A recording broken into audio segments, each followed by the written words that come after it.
So ನೀವು ಮೊದಲೇ ಬಾರಿ ನಮ್ಮ ಚಾನಲ್ನ ನೋಡ್ತಾ ಇದ್ದರೆ ಹಾಯ್, ನಾನು ರೂಪಾ. ಹಾಗೂ ನೀವು ನೋಡ್ತಾ ಇದ್ದೀರ ನಮ್ಮ ಕನ್ನಡ ಚಾನಲ್ ಆದ ಸ್ಮಯ ಕಲಿಕೆ. ನೀವಿನ್ನೂ ನಮ್ಮ ಚಾನಲ್ಗೆ ಸಬ್ಸ್ಕ್ರೈಬ್ ಆಗಿಲ್ಲ ಅಂದರೆ ಈ ಕೂಡಲೇ ಸಬ್ಸ್ಕ್ರೈಬ್ ಮಾಡ್ಕೊಳ್ಳಿ. ಹಾಗೆ ಪಕ್ಕದಲ್ಲಿ ಕಾಣುವ ಬೆಲ್ಲೈಕನ್ನು ಪ್ರೆಸ್ ಮಾಡಿ ಆಲ್ ಅಂತ ಟ್ಯಾಪ್ ಮಾಡೋದನ್ನು ಮರಿಬೇಡಿ. ಇವತ್ತಿನ ವಿಡಿಯೋದಲ್ಲಿ ಸಾಲನ ಯಾವ ದಿನ ತೊಗೋಬೇಕು ಮತ್ತು ಯಾವ ದಿನ ತೊಗೋಬಾರ್ದು, ಹಾಗೆ ಯಾವ ಡೇಟ್ನಲ್ಲಿ ತೊಗೋಬೇಕು, ಇಂಥ ಡೇಟ್ನಲ್ಲಿ ತೊಗೊಳ್ಳೇಬಾರ್ದು ಅನ್ನೋ ಒಂದು ವಿಷಯದ ಬಗ್ಗೆ ಈ ವಿಡಿಯೋನ ಮಾಡ್ತಾಯಿದ್ದೀನಿ. ಇವಾಗಿರೋ ಜನ್ರೇಷನಲ್ಲಿ ಯಾರ ಬಾಯಲ್ಲಿ ಕೇಳಿದ್ರು ಕೂಡ ನನಗೆ ಅಷ್ಟು ಸಾಲ ಇದೆ, ನನಗೆ ಇಷ್ಟು ಸಾಲ ಇದೆ ಅಂತ. ಸಾಲ ಏನೋ ಮಾಡಿಬಿಟ್ವಿ, ಆದರೆ ಅದನ್ನು ತೀರಿಸೋದಕ್ಕೇ ಆಗ್ತಾನೇ ಇಲ್ಲ ಅಂತ. ಅದಕ್ಕೆ ಅಂತ ದುಡ್ಡು ಕೂಡಿ ಎತ್ತಿಟ್ಟಿರ್ತೀವಿ, ಮತ್ತು ಇನ್ನೇನೋ ತೊಂದರೆ ಬಂದು ಆ ಕೂಡಿಟ್ಟಿರೋ ದುಡ್ಡು ಕೂಡ ಖರ್ಚಾಗ್ತಾ ಇದೆ. ಒಟ್ಟಿನಲ್ಲಿ ಆ ಸಾಲ ತೀರಿಸ್ಬೇಕು ಇನ್ನೇನು ಅಂತ ಅಂದ್ಕೊಂಡಾಗೆಲ್ಲ ಹೊಸ ಸಮಸ್ಯೆ ಎದುರಾಗ್ತಾ ಇದೆ ಅನ್ನೋ ಒಂದು ಮಾತು. ಈ ಸಮಸ್ಯೆ ಅಂತೂ ನಮ್ಮ ಜೀವನದಲ್ಲಿ, ನಿಮ್ಮ ಜೀವನದಲ್ಲಿ ಮತ್ತು ಎಲ್ಲ ಜೀವನದಲ್ಲೂ ಕೂಡ ನಡೀತಾ ಇರೋವಂಥ ಸಮಸ್ಯೆನೇ. ನಾವು ಸಾಲ ಮಾಡೋದದು ಏನಕ್ಕೆ ಹೇಳಿ? ನಮ್ಮ ಹತ್ರ ದುಡ್ಡು ಇಲ್ಲದೇ ಇದ್ದಾಗ ಅಲ್ವಾ. ಅದು ಏನಕ್ಕೆ ಮಾಡ್ತೀವಿ ಅಂದರೆ ಮದುವೆಗೋಸ್ಕರ, ಮಕ್ಕಳ ಎಜುಕೇಷನ್ಗೆ, ಮನೆ ಕಟ್ಟೋದಕ್ಕೆ, ಸೈಟ್ ತೊಗೊಳೋದಕ್ಕೆ, ಇಲ್ಲ ಯಾರಾದರೂ ಹುಷಾರಿಲ್ಲದೆ ಇದ್ದಾಗ ಅಥವಾ ಇನ್ಯಾರಿಗೂ ಸಾಲ ಕೊಡಿಸ್ಬಿಟ್ಟು ನಾವು ಅದ್ರಲ್ಲಿ ಸಿಕ್ಕಾಕೊಂಡ್ಬಿಟ್ಟು ಅದನ್ನು ತೀರಿಸೋ ಕರ್ಮ ನಮ್ಮ ತಲೆ ಮೇಲೆ ಇರುತ್ತೆ. ಆಗ ಸಾಲದ ಮೇಲೆ ಸಾಲ ಮಾಡ್ತಾ ಇರ್ತೀವಿ, ಏಕೆಂದರೆ ಮಾನ ಮರ್ಯಾದೆ ಪ್ರಶ್ನೆಗೋಸ್ಕರ. ಯಾರೋ ನಮ್ಮನೆ ಮುಂದೆ ಬಂದು ಇನ್ನೂ ಸಾಲದ ದುಡ್ಡು ಕೊಟ್ಟಿಲ್ಲ, ಯಾವಾಗ ಕೊಡ್ತೀರಾ, ಅಷ್ಟು ಕೊಡಬೇಕು, ಇಷ್ಟು ಬಡ್ಡಿ ಕಟ್ಟಬೇಕು, ಇಷ್ಟು ತಿಂಗಳಾದರೂ ಕೊಟ್ಟಿಲ್ಲ ಅಂತ ಎಲ್ಲಿ ಮನೆ ಮುಂದೆ ಬಂದು ಕೇಳಿ ನಮಗೆ ಅವಮಾನ ಮಾಡ್ತಾರೋ ಅನ್ನೋವಂಥ ಭಯನೂ ಕೂಡ ಇರುತ್ತೆ. ಇದರಿಂದ ಸಾಲ ತೀರಿಸೋಕೆ ಆಗದೆ ಪ್ರತಿದಿನ ನರಕ ಅನುಭವಿಸ್ತಾ ಇರ್ತೀವಿ. ಈ ಸಾಲ ಅನ್ನೋ ಋಣಬಾಧೆ ಯಾವಾಗ ತೀರುತ್ತೋ ಅನ್ನೋ ಥರ ನಮಗೆ ಆಗಿರುತ್ತೆ. ಇದಕ್ಕೆ ಕೆಲವು ನಾವು ಮಾಡೋ ತಪ್ಪುಗಳು ಕೂಡ ಕಾರಣ ಆಗಿರುತ್ತೆ. ಯಾವ ದಿನ ಅಂದರೆ ಆ ದಿನ, ಯಾವ ತಾರೀಕು ಅಂದರೆ ಆ ತಾರೀಕಿನಲ್ಲಿ ಇದರಿಂದಲೇ ನಮಗೆ ಸಾಲ ಏನೋ ತೊಗೊಂಡ್ಬಿಡ್ತೀವಿ, ಆದರೆ ತೀರಿಸೋದಕ್ಕೆ ಆಗೋದೇ ಇಲ್ಲ. ಯಾರ್ಯಾರು ಇನ್ನೂ ಸಾಲ ತೀರಿಸೋದಕ್ಕೆ ಆಗ್ತಾನೆ ಇಲ್ಲ ನಮಗೆ ಅನ್ನೋರು ಈ ಒಂದು ವಿಡಿಯೋನ ಪೂರ್ತಿಯಾಗಿ ಸ್ಕಿಪ್ ಮಾಡ್ದಂಗೆ ನೋಡಿ. ಮೊದಲು ನಾವು ಯಾವ ಡೇಟ್ನಲ್ಲಿ ಸಾಲ ತೊಗೋಬೇಕು ಮತ್ತು ಯಾವ ಡೇಟ್ನಲ್ಲಿ ಸಾಲ ತೊಗೋಬಾರ್ದು, ಯಾವ ದಿನ ಸಾಲ ತೊಗೋಬೇಕು, ಯಾವ ದಿನ ಸಾಲ ತೊಗೋಬಾರ್ದು, ಮತ್ತು ಇದಕ್ಕೆ ಅಂದರೆ ಸಾಲ ಬೇಗ ತೀರಿಸಬೇಕು ಅಂದರೆ ಯಾವ ಥರ ಪರಿಹಾರಗಳನ್ನ ಮಾಡ್ಕೋಬೇಕು, ಇದೆಲ್ಲ ವಿಷಯನ ಇವತ್ತಿನ ವಿಡಿಯೋದಲ್ಲಿ ತಿಳಿಸ್ಕೊಡ್ತಾ ಇದ್ದೀನಿ. ಬನ್ನಿ ಇವಾಗ ಮೊದಲು ಯಾವ ಡೇಟಲ್ಲಿ ಸಾಲ ತೊಗೋಬಾರ್ದು ಅಂತ ತಿಳ್ಕೊಳ್ಳೋಣ. 4, 7, 8 ಈ ಡೇಟ್ನಲ್ಲಿ ಸಾಲನ ತೊಗೊಳ್ಬಾರ್ದು. ಈ ಡೇಟ್ನಲ್ಲಿ ಸಾಲನ ತೊಗೊಳ್ಬಾರ್ದು. ಅಕಸ್ಮಾತ್ ನೀವು ಸಾಲ ತೊಗೊಂಡಿದ್ದೀರಾ ಅಂದರೆ ಅದನ್ನು ತೀರಿಸೋದಕ್ಕೆ 5, 6 ಈ ಡೇಟ್ನಲ್ಲಿ ಸಾಲ ತೀರಿಸಬೇಕು.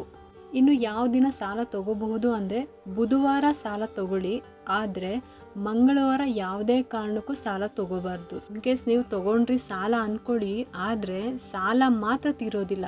ಅದಕ್ಕೆ ಯಾವುದೇ ಕಾರಣಕ್ಕೂ ಮಂಗಳವಾರ ಸಾಲನ ತೊಗೋಬಾರ್ದು. ಅದೇ ನೀವು ಸಾಲ ತೀರಿಸ್ಬೇಕು ಅಂದರೆ ಇದೇ ಮಂಗಳವಾರ ಸಾಲ ತೀರಿಸ್ತಾ ಬನ್ನಿ, ನಿಮ್ಮ ಸಾಲ ಮತ್ತೆ ಆಗದೆ ಇರೋ ಥರ ಆಗುತ್ತೆ.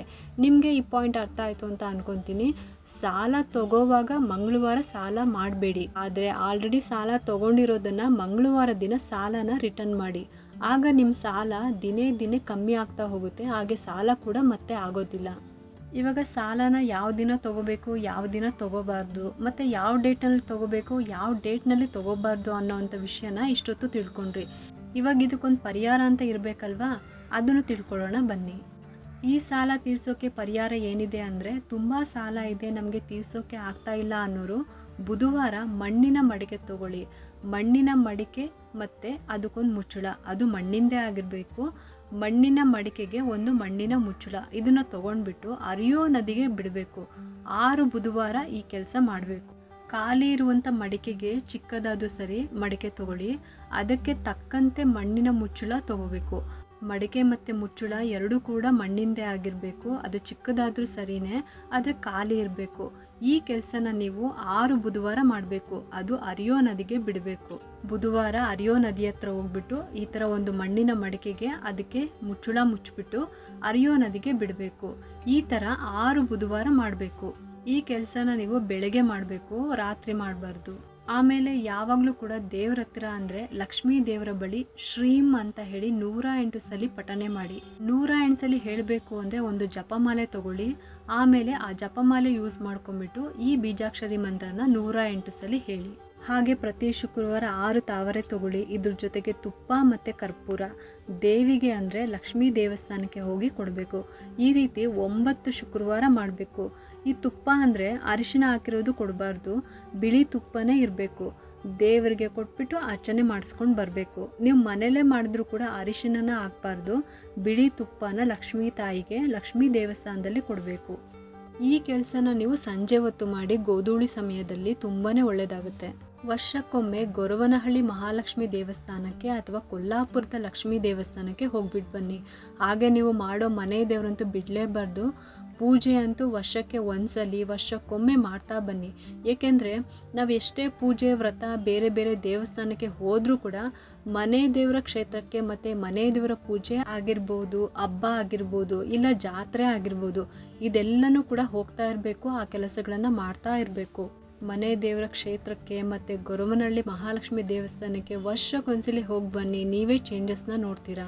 ಇನ್ನು 600 ಗ್ರಾಮು ಅವರೆಕಾಳು ತೊಗೋಬೇಕು. ಅಮಾವಾಸ್ಯೆ ಆದ ಮೊದಲನೇ ಶುಕ್ರವಾರ ಮತ್ತು ಹುಣ್ಣಿಮೆ ಆದ ಮೊದಲನೇ ಶುಕ್ರವಾರ, ತಿಂಗಳಲ್ಲಿ ಈ 2 ಶುಕ್ರವಾರ ದೇವಸ್ಥಾನಕ್ಕೆ ಕೊಡಬೇಕು. ಡೈಲಿ ಶುಕ್ರವಾರ ಸಂಜೆ ಹೊತ್ತು ತುಪ್ಪದ ದೀಪ ಅಂಟಿಸಿ, ಇಲ್ಲ ಕೊಬ್ಬರಿ ಎಣ್ಣೆಯ ದೀಪ ಅಂಟಿಸ್ಬೇಕು. ಈ 600 ಗ್ರಾಮ್ ಅವರೆಕಾಳನ್ನು ಸಂಜೆ 6ರಿಂದ 6:15 ಒಳಗೆ ದೇವಸ್ಥಾನಕ್ಕೆ ಕೊಡಿ. ಅದು ಶುಕ್ರವಾರ ಮಾತ್ರನೇ ಕೊಡಬೇಕು. ಇನ್ನು ಮನೆಯಲ್ಲಿ ಸಂಜೆ ಹೊತ್ತು ಕಸ ಗುಡಿಸಿ, ನಂತರ 4 ಮೂಲೆಯಲ್ಲಿ ಚಿಟಿಕೆ ಉಪ್ಪು ಹಾಕಿಡಿ.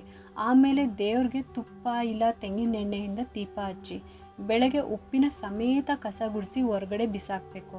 ಆದರೆ ಅದನ್ನು ಯಾರೂ ಕೂಡ ತುಳಿಬಾರ್ದು ಮತ್ತು ಅದನ್ನು ಯಾರೂ ಕೂಡ ದಾಟಬಾರ್ದು. ಯಾರೂ ಓಡಾಡದೇ ಇರೋ ಜಾಗದಲ್ಲಿ ಉಪ್ಪನ್ನು ಹೊರಗಡೆ ಹಾಕಬೇಕು.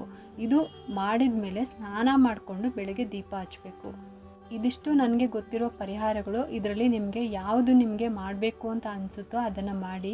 ಇಲ್ಲ ಸಾಲ ಬೇಗ ತೀರಬೇಕು ಅನ್ನೋ ಒಂದು ಹಠ ಛಲ ಇದ್ದರೆ ಈ ಎಲ್ಲ ಪರಿಹಾರನೂ ಮಾಡಿಕೊಂಡು ಪ್ರಯತ್ನ ಪಡ್ತಾಯಿರಿ. ನಮ್ಮ ಕೆಲಸ, ನಮ್ಮ ಸಂಕಲ್ಪ ಪೂರ್ತಿ ಆಗಬೇಕು ಅಂದರೆ ನಾವು ಮಾಡಲೇಬೇಕು, ಕಷ್ಟಪಡಲೇಬೇಕು. ಇದೆಲ್ಲ ತುಂಬ ಸರಳ ಪರಿಹಾರ.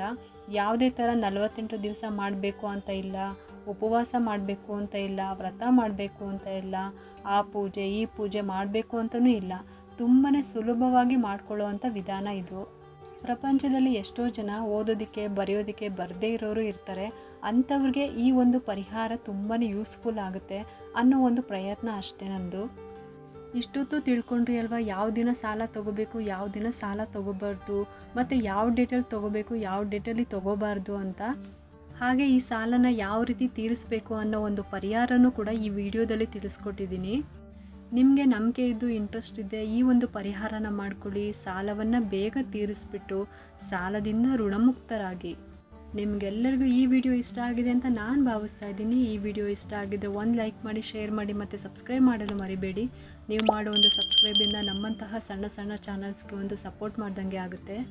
ಮತ್ತೆ ಸಿಗ್ತೀನಿ ಮುಂದಿನ ಹೊಸ ವಿಡಿಯೋದೊಂದಿಗೆ ಅಂತ ಹೇಳುತ್ತಾ ಈ ವಿಡಿಯೋನ ಮುಗಿಸ್ತಾ ಇದ್ದೀನಿ.